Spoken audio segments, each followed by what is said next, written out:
আপোনালোকৰ আগত এখন দৰখাস্ত মানে এপ্লিকেশ্যন দেখাবলৈ লৈছোঁ, যিখন হৈছে আমাৰ গোটৰ প্ৰেচিডেণ্ট বদলি কৰা বেংকত।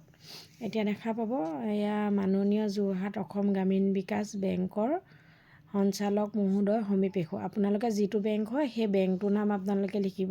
আমি গ্ৰামীণ বিকাশ বেংক কাৰণে গ্ৰামীণ বিকাশ বেংক লিখিছোঁ। বিষয় হৈছে সভানেত্ৰী পদৰ পৰা অব্যাহত লোৱাৰ বাবে আবেদন। তেওঁ মানে দায়িত্বটো বদলি কৰিব, ছেক্ৰেটেৰীগৰাকী এগৰাকী থাকিব, প্ৰেচিডেণ্টগৰাকী বদলি হ'ব। সেইটো কাৰণে এতিয়া হৈছে মহোদয় বিনীত সন্মানপূৰ্বক জনাওঁ যে তৰালী আত্মসহায়ক গোটৰ সভানেত্ৰী শ্ৰী দীপা দাস বাইদেউ সভানেত্ৰী পদৰ পৰা অব্যাহত ল'ব বিচাৰিছে। দীপা দাসৰ ঠাইত নতুন সভানেত্ৰী শ্ৰী গীতুস্মিতা বৰাক সভানেত্ৰীৰ দায়িত্ব দিয়া হয়। গতিকে মহোদয়ে দীপা দাসৰ সভানেত্ৰী পদৰ পৰা অব্যাহত ল'বৰ বাবে দিয়া আবেদনখন মঞ্জুৰ কৰে যে এই মহোদয়ৰ ওচৰত সৰল প্ৰাৰ্থনা। এনেকৈ লিখি তলত সদস্যসকলক ছাইন কৰাই দিব।